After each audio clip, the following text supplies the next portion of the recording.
So, Jory, you are a personal trainer, musician, many other things. Thanks for being on the show. Thanks for having me, man. How are you? Doing good. As you know, coming off of a very frustrating night, but we're working through it. But otherwise, doing great.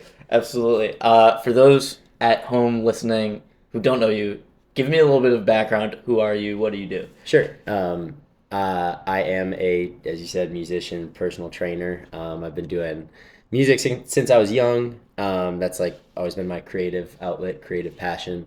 And fitness kind of worked its way into my life a little bit later. I had some of my own experiences kind of finding my way into that, not knowing what I was doing, not going about things the right way, and then kind of educating myself out of that and seeing how it helped me. I wanted to kind of start doing that for others, so that became my professional passion. Initially spent a lot of time doing the fitness thing and kind of put music to the side, and then had some experiences that made me realize that I need to keep that creative passion going. So a couple years ago, I kind of switched things around to place the priority on that and move forward. But yeah, that's I feel like there's more to me than that, but those are the main things, probably relative to what we're going to be talking about. Absolutely. Of course, there's more to you, but music is a huge part of your life. Yeah. You mentioned. When did you start playing music? I've been singing for like as long as since I could talk. Probably, I always say my mom used to like sing me to sleep every night when I was really little. I don't remember a lot from when I was young, but I remember that like specifically, like she would hold me and I would kind of be looking in the mirror so I could see us, like just a vivid memory, and she would just sing like random songs. But I feel like that kind of instilled like good tune in me, and that's why I started singing. That's a theory. Might be wrong. That's my theory. And so that was from an early age, and then I started taking piano. My parents wanted me to in like kindergarten, I think, and I took that for through eighth grade pretty much. During that time, I found guitar um, around like 2004, 2005 when American Idiot came out. That was like what made me want to play. Actually, I think it was a little before that because my cousin had showed me one of Switchfoot's albums, and that I think is actually like Okay. the first thing. The Beautiful Letdown is like still one of my favorite albums. Um, but around that time. And then when I left like grade school, I was good at piano, but I was kind of like, um, are expletives allowed on this? Yeah. Okay, I was kind of like, fuck it. Because I had just been kind of forced to do it for 10 years or whatever by my parents. Forced to like practice every day too. Like it was a regimented thing. It was good for me in hindsight, but like that at that point, it just made me be like, I don't want to do this anymore. So I stopped doing that, kind of went full into guitar, and then picked up some other instruments along the way. And when I was younger, I had like a little 4-track recorder. I would record music. I put out an album when I was like 14 about it was called Breakups and Makeups, and I had never been in a relationship, so that's hysterical. Um, but At 14, that's incredible. yeah, That's yeah, it's still incredible. floating around out there. It's out there. It might be online, but I have a bunch of like Get it on physical. Akloh, Dude, for real. Spotify. There's the one on the deluxe edition of Anthology, the On My Way Home like demo is one of those songs from that. Because that song came from forever ago. Very cool. But yeah, so I was doing stuff like that. I would busk on like street corners for like art festivals and stuff when I was younger. I did like a couple performances here and there. Did a lot with school, like musicals, this and that. So like I was always kind of doing it. And in high school, I was in one main band, and then I was in like a Green Day cover band at one point. In college, I joined like a couple short-lived bands. So it was always kind of pervasive throughout, except when I left college, undergrad, and started pursuing the fitness career. Then that kind of drained out for a bit. But that was really the only time in my life that I like wasn't doing it. You know what I mean? That's what made me Yeah. realize I wanted to or needed to. So you go by the stage name of Aklo Mm-hmm. with a period at the end. Yeah, Do you yeah. want to explain that? Why did you choose that name? Sure.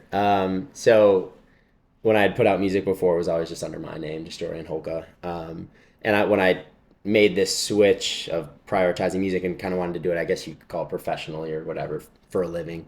Um, I wanted to like separate the artist from like the person, because I feel like number one, it allows me to kind of compartmentalize things a little bit better, but also like when people look at someone, I feel like there's more almost like buy-in, maybe like a psychological thing, buy-in to like someone who has an artist name or like an identity versus just the person. Because Jorian Holka is also like a trainer and just like a guy you see on the street and this and that. I feel like I felt like separating it would be something that would be advantageous, but I didn't want to change completely, like stray completely. So Akloh is just Holka, my last name backwards.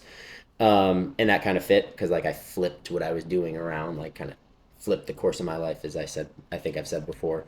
Um, and then I wanted something to indicate that even though like I kind of flipped things around, like I still was moving forward, like moving toward an end goal, and also kind of wanted to pull people's attention away from the fact that it's Holka backwards a little bit. So like the period at the end, I think like directs people's attention forward. So right. it's kind of like flip things around, but I'm still moving forward. And also, I mean, you'd be shocked. Like my own family members would be like months later, I didn't realize what Akloh was. I'm like, really? Like I don't even know what to say to that. But that was kind of the point at the same time. So yeah, just keeping some familiarity, but making it a new thing, making it separate, making it distinct. That was really the goal. I think I asked you like one of the first times we met what it meant because Oh yeah, I'm in agreement where the artist name means something. It has to, right? Yeah, 100%. So I think your point of like separating the art from the artist is cool. Yeah, it feels better too. Like I don't know, I did it a long time under just my own name, and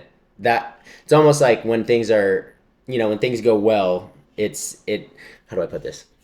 When things like maybe you put out a song or you drop something and it doesn't do as, let's say, well as you want, or you put out a video you're really stoked about, it doesn't do as well as you would like, anything like that where you have those little moments of shortcoming. I also feel like it helps when you're really putting your all into it. If you're kind of separated a little bit, like a degree of separation from it, kind of helps you deal with those things a little bit better because it's not you. Like Right. it's this thing, it's this part of you, but it's not like you. So I think in going through these couple years of a lot of adjustments and like tough moments and stuff like that, just learning whatever this path, whatever the best way to navigate it's going to be.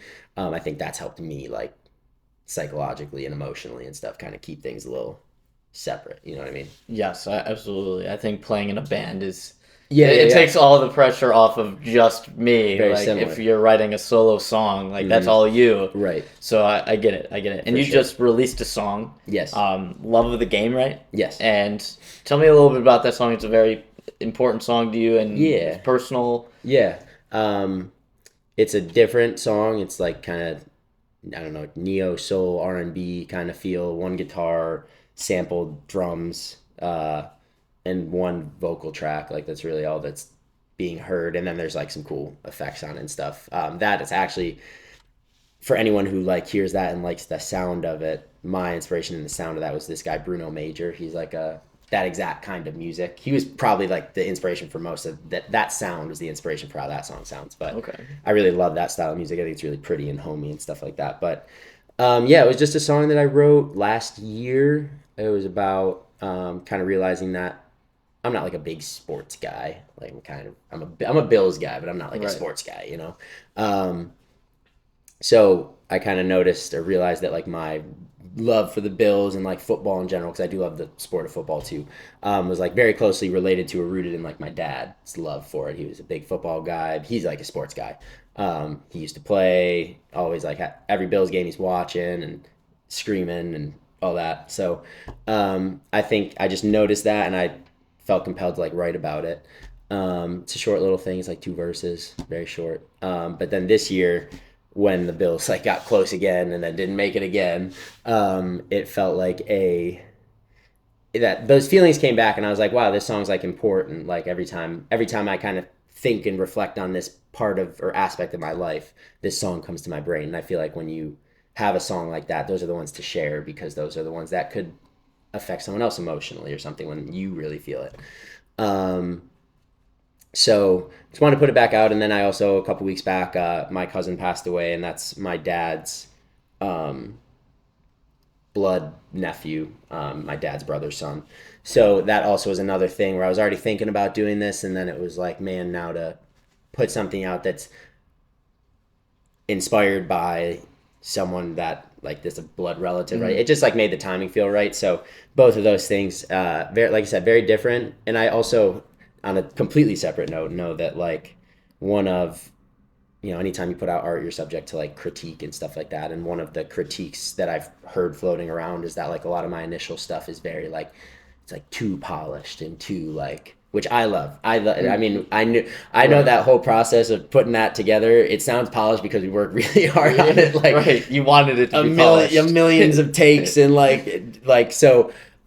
I love how it sounds, and I'm really proud of it. But I understand that that's like some people don't love that, or it's a critique. But what it turns into is then it becomes like it's all fake. Like it becomes less about it's polished and more it becomes like that must be fake. Like it must be all digital this, Right. digital that, and so I think doing this song, and then my plan for the whole year is I may get involved with RJ DeMarco, that is, on some a couple songs if I feel that like my mixing can't do them justice. My goal this year is to mainly do my own writing, recording, producing, mixing, and then just having it mastered so that I can kind of just like show also what I do. Because when I used to put out music, that's what it was. It was me doing it. I don't think I'm the greatest, which is why I like to work with people who are better than I am. But that's kind of the goal for this year. But kind of this song, I feel like, in the sound of it, very simple, a couple instruments, not anything that can, I mean, the drums are samples, but not anything that can be said is like, just not, it sounds very raw. And so I want to do a lot of that this year, but I felt like that was another thing this song kind of fit into, so that kind of pulled it back in my brain, and then the Bills thing, and then my cousin, and all these things, so it just felt like the right move. That's awesome. Yeah. And you're talking about recording on your own. That's a practical thing musicians can do to save a lot of money. 100%. What have you found worked for you over the last few years of taking this music thing really seriously? Whether that's getting more gigs or like, have you noticed certain things that you're doing in the music scene that help this work for you? Yeah. I think the first is, I guess like just being, if you really want to like go for it, I guess it's like shamelessly pursuing that, being open to like, feedback when the feedback's necessary, but also again, the more you put yourself out there, especially on social media, the more there's going to be voices that just are negative to be negative, you know what I mean? So I think it's staying like true to your goals, whether that is like let's say like a tactical thing, like making sure that if you want gigs, like you're reaching out to as many people as possible, and if you don't hear back from a place you want to play at, you keep reaching out, you try different avenues, you go visit. And like when I first started, like my first couple months were just driving around to bars and restaurants and like, is your manager here, can I talk to him? I had like a thing written up introducing myself, and I would like give it to him and talk to him. And the number of places I did that and the number of places you get a gig, it's a very slim funnel by the end of it, but it got things rolling. So like shamelessly pursuing it in terms of your strategy and like your action, but then also like your messaging and whatever you want your visual whatever you want your visual imprint to be as an artist, like all those things that are more like the creative side, also staying true to those. And again, like being open to feedback, but also standing on your like who you are as an artist and a person, if any of those like negative voices kind of like creep in, and it's more based in negativity than wanting to give you feedback that makes you better, you know what I mean? So I feel like it's multifaceted, but it just comes back to just being so committed that my last job, I didn't have many good takeaways from my boss. They were kind of the reason that I left. But the one good takeaway was the one thing he said was you have to run every play at 100% if you want like concrete proof that something works or doesn't work. Like if you have a strategy and you only do it at 75%, well, the last 25% might have made the difference in pushing it over the edge to like generate the outcome that you want. So that's kind of how I operate with this too, is like any idea or thing I have, like doing the billboard thing for when I released my album and like locking in some billboards and getting it up there. That got like negativity for people who was like, that's way over the top, that's absurd, blah, blah, blah. But it also like generated a lot of like, it seemed like positive buzz amongst the people who are interested in what I do. And that's like a play that I was scrolling on Instagram and I saw an ad for a thing that lets you take out billboards like just through an online platform, and I was like, that could be cool, you know what I mean? And then so like, why not try it? And I don't think it like garnered me millions of streams. Well, it clearly didn't garner millions of streams, but that it is something where like just the response to it was enough where I would like do it again for something else, you know what I mean? So that was that's always the phrase that I use, like run every play at 100%. And then you can either say this worked or it didn't work. And then you can either move on from it or you can refine it and repeat it. You know what I mean? I've seen you as one of those people who runs things at Yeah, 100% a try. lot. Yeah. And have you always been like that? Is that something that's a little innate for you? Yeah, it's like it's once I buy into something, and that's like when I quit my job at the end of 2023 to start doing this, like I had to break it to my parents and I had to like convince them kind of because they're essentially the reason why I went to like college for something else. I'm it's weird because I have two passions. I don't know though if I didn't have like those kind of voices that I wouldn't have gone to music sooner. But like definitely the reason I went to college and I went right into a career mainly in fitness was like having the voices of just like take the safe route, like do what's more guaranteed. So that was one of the things that I wrote them a letter when I quit because I had to like get all my thoughts out. And I gave it to them, and that was kind of one of the things that I put in there was like I know I can. My past shows me that when I really buy into something and I put 100% into it, that it generally actually like goes my way or like works out or becomes successful or Mm, whatever it might be. And I had that proof from like what I did with Orange Theory, and I went all in on that social media and networking and all this, and got like pretty notably. I don't want to make it sound crazy, but like people around this international brand knew who I was because of the effort I was putting in. right. And like going back to like school where I would get like 4.0s and straight A's and stuff because like the effort was in. So like all those stages were like if you do these things and you go 100% in, you will generate success. So I think the drive is innate in me, and it's definitely largely like I learned a lot from my parents. They were both really hard workers.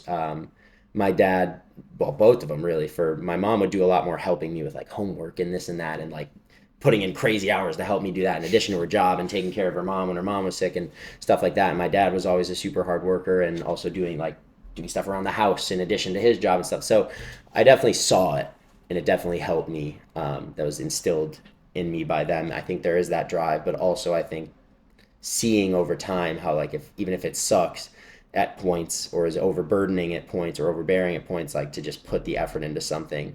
If I do that, I can probably be successful. I think with music, the timeline's a lot longer. You Yes. gotta stay on that horse for a lot longer than trying to get an A in school. You know what I mean? That's a couple months. Music is could be that's the thing too. It could be 6 months. It could be 15 years. Like you Right. don't know. So, but I definitely to answer your question, yeah, it is inborn, and then I think it's been like conditioned too with like my experiences over time. Right. And how did you get into fitness and into that space? That was in like I was like I wasn't a big kid, but I was like just a chubbier kid. I don't know. I always compared I had body dysmorphia at like a very young age. Like I was not happy when kids don't even think about that stuff. I was like not happy Wow. with myself at all. Like as far back as I can remember in that sense. And then I started trying to figure out how to do things myself in terms of like losing some weight. My dad had a P90X, like the workout DVDs and all that, and it came with like this diet book, and that was the only thing I really had when I was young. This is again, this like seventh grade, whatever. Started using that and following that, and that's like made for adults, not made for like a growing child, like Right. prepubescent child. So I started like eating like I was at like 1,200 calories a day, like and counting and being very specific and doing all this stuff, and that like became or turned into that shifted my mindset to the point of like being diagnosed anorexic in like seventh grade or so. Really struggled with that for like a year. Lost a lot of weight. Was like very thin, and it just like you could just people around me were concerned. Like I wasn't to the Jeez. point where I was eating like anorexia can be very low, like 500, 400 calories a day, and like those people like look genuinely sick and genuinely like I wasn't to that point, but the change. I think I lost like 20 pounds Wow. as like a kid. You know what I Yeah. mean? Like a kid I was like 120 to start. That's not bad. I just was like a little chubbier. You know what I mean? And so I struggled with that for a year, and then started just kind of educating myself out of it. Like the internet was kind of growing. I had more access. I could go on and read things. Like I got into like bodybuilding.com and all the forums on there and stuff. They were much more. I think I haven't been on in 8 decades probably at this point, but like they used to be very active and a lot of like meme shit posting and stuff, but also like you could have conversations with people who know this stuff. So I just started learning and reading, and then I found powerlifting, which helped me shift my mindset to focusing on what I could gain. Like you gain strength, you're not stop worrying about losing weight, worry about gaining strength and like gaining muscle and stuff. Started competing in that, and just like my kind of transition, which the transition lasted a long time. I still struggled with. I mean, I still struggle with disordered eating. Like back then, it took me a long time to get out of restrictive. Like I ate more, but it all had to be so clean. I would never eat anything even slightly bad. And again, I'm like at this point 14, 15, like I'm not shouldn't be doing that. And then once I kind of got to the point where I was eating more, then I started like progressively like eating, things more that I enjoy and stuff. And now I'm out of the woods with like restricting myself. I can just eat a lot sometimes. Like it's never like I know what I'm doing, and I know it's probably not the best sometimes, but like it's something that I know I don't like get down on yourself like you do when you're like in the throes of something like that.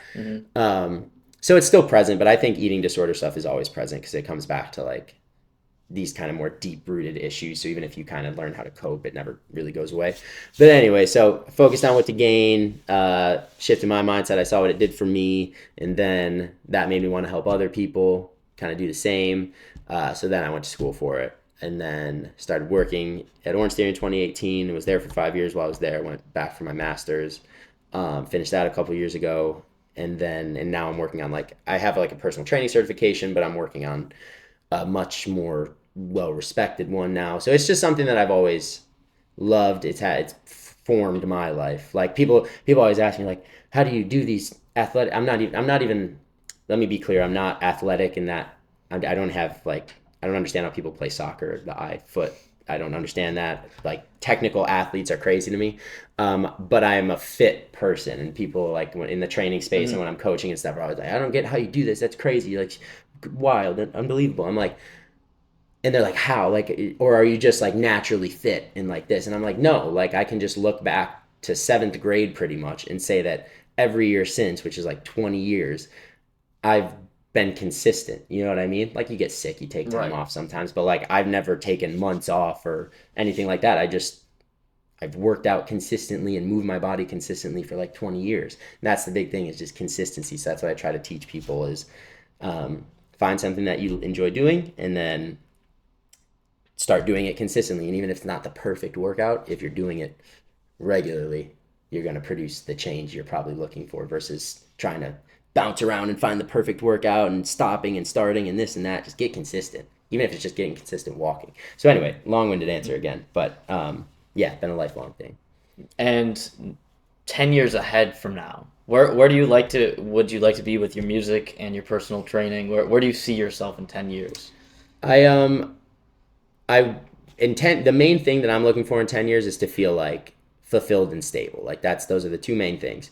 If the music thing takes off, which that's like the goal is to keep working toward the music thing, like genuinely going somewhere. And I do believe it can, like it's not like an ego thing. I like my music. I think, and I think anytime you should like the music you make, number one. And number two, if you like it, there's other people out there like you who do. And like, a city or a town is such a microcosm of like a state and then a country and then the world.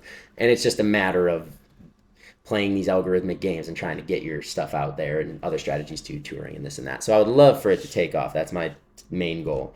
But like in the meantime, I'm building both. Like I'm continuing to put effort into both the personal training and the music consistently. Again, like consistency is my thing I know how it changes bodies, and I know it can change lives too. If you just if you want to do something, just do it consistently. So even if the music thing doesn't go, in 10 years, I would love to have it where my music and like my training, whatever I may be doing with that, whether I'm still like doing personal training or I'm in group fitness or I own a place or whatever, are able to like comfortably sustain me. Doing both, not one over the other. Obviously I would do music over that if I could, but doing both, not just, because the creative passion I think is the more important one. That's what it feels like to me. So like if I had to choose between the two, like I said, if the music goes, then the personal training can go to the side. But I've learned from the past that like I can't make the personal training go or the fitness go and just let the music slide. That's not an option. Right. So hopefully takes off, but if it doesn't, I can do both in a way that sustains not only me but also like a family, ideally in the future too, whatever that might look like. So just stability, you know. And you said that the creative outlet option is the better option for you. Hmm. Why or how does music help you so much? I do. I mean, number one, like the outlet for the thoughts, feelings, emotions. Obviously, that's I would say a very standard answer and thing that musicians experience. So just like having the outlet, I do really love like performing and being in front of people. So that's just something I enjoy, like filling a room with sound and like seeing people react to it and enjoy it and like have it lift their spirits or whatever it might be. I think that's a really cool thing. That's why, playing covers isn't something I want to do forever, but to like be able to walk into a room and play a song that I think the people in there might like and they really do. That's a cool feeling. I don't care what anyone says. Like that to me is what cover gigs are about, is trying to just like get those moments with people. So it's I think it's my train of thought just went out the window. That's all right. That's Tell all me right. the question one more time so I can Why is tie the back in. why is the creative music aspect so important to you personally? Thank you. Yes. So yeah, bringing that kind of energy and being in front of people in a room, I think, is just something I really like doing. And then apart from that, I think that just spreading, like, I guess it's kind of the same as the second one, but whether it's through social media or through the music you put out or whatever, that that's such a unique thing to be able to do, to like put a sound in people's ears that like emits a certain emotion. Knowing that that's like happening, whether you know it or not, like one person could be listening to your song somewhere, like that to me is cool. The ability to affect people like that even when you're not there. And I do get that from training sometimes. Like people would always tell me, like clients that I've had for a long time, like, oh, I had a race the other day and I heard you in my head the whole time and this and that. Like that's cool. It's the same kind of thing, but there's just something special with it being like something you made doing that. When So they can hear it in their ears yeah, on the run. exactly. So it's like I definitely get just personal fulfillment from it, having an outlet and stuff like that. But I do really love performing. That's why I did group fitness too for a long time. It's basically performing for each class. You're bringing up. It's a performance. I do think having that, and then also just like being that specific part of people's lives, which is so like unique and special. That's And those things. speaking of performances, you think a lot about performances, Yeah. and I can tell that based on the way you perform. And Yes. if you've seen me play, like I'm Very the much same way. same. I think Yep. so much about what I'm doing on stage. What advice do you have for musicians listening, or just performances in general? Like you have to perform in various industries. Yeah. What advice do you have for performers? I mean, honestly, the biggest thing is being willing to get outside your comfort zone and like really connect with people. And the easiest way, like anytime you're in front of people, is eye contact. Like, can't if there's one thing that takes so many performers, just if you're watching them to the next level, would be more eye contact with the crowd. Now it is like, I guess, a skill, because like you don't want to stare at one person for 5 minutes or anything like that, but like having those moments where the person in the audience knows that you see him, and whether you give him a smile or you point at him or you just like nod or you just literally look and just move on, like just those moments let them know that you're there and you're present with them. And I think it brings them into it. I think that's important in training when I would do group fitness. I think it's important in music when you're performing as well. And again, it's environment dependent. Like if you're playing in a bar or restaurant, like the people sitting and eating probably don't want to make eye contact with you that much. You know what I mean? Right. But like if someone walks by you, or if they tip you, or if they walk by you to leave or come in, like a nod then, or like a smile or whatever is great. So it's, again, there's like caveats, but that to me is a big thing. When I talk to people about this, I'm like, just watch the next like local band or whatever that you go to see, watch them, see if they make eye contact, or like at least like seem like they're surveying and noticing the room. And if they're not, which a lot don't, ask yourself, would this feel a little more like intimate and connected if they did? And 9 times out of 10 the answer is yes. Right. So I think that's the big thing, is bringing people into it and making them feel seen, like for being there. Awesome. And Yeah. I have two last questions Go for for you. it. So first one, how can people get connected with you? How can people check out? Too easily, unfortunately. You just Akloh at Akloh.music pretty much anywhere. AKLOH.music. I have a link tree. That's the easiest way. linktr.ee/Akloh.music. That's where like everything's compiled. But YouTube, Instagram, TikTok, all those things. I have an X, but I never use it. I think I retweeted one thing and it was like something anti-Elon or anti-Trump or something like that. So it's my one X, my one tweet or whatever. Are they called X's now? I don't know. I hate the whole thing. So I have that, but I never use it. But all the other ones are there. So yeah, anywhere. Okay, perfect. And last question is, if you could be given one piece of advice coming into this one life that you get one shot at this life, what would that one piece of advice be and why? Honestly, it would probably be the one I said, like run every play at 100%. Like in your pursuit of something specific, don't write any possibility off. Don't like neglect any strategy or any course of action because you never know what's going to work. But once you pick the one that you think is going to be best, run it at 100%, analyze, assess. If it worked, refine it. If it didn't work, make sure you genuinely ran it at 100%, reflect, and then move on to the next one. I think that's like such a powerful thing. And then apart from that, I would say just the person you are and the person you promote yourself to others as and whatnot should be a genuine reflection of you. But you really can be like anything you. Manifest is such like a hippy dippy word, but it's true. I think there is something to like speaking and not just speaking, but acting things into existence. Like if you want to be something or you want to do something, start doing it. And then, like I said, do it consistently, run your plays at 100%, and then it all kind of flows in a circle from there. But yeah, don't sell yourself short on thinking you can't be or do something, and don't sell yourself short on taking a course of action that you think might work, but might be new or might be bold or might be different. Anything like that. Awesome. Thank you so much for being on the show. Thanks for having me, my man. Appreciate you very much, great. brother.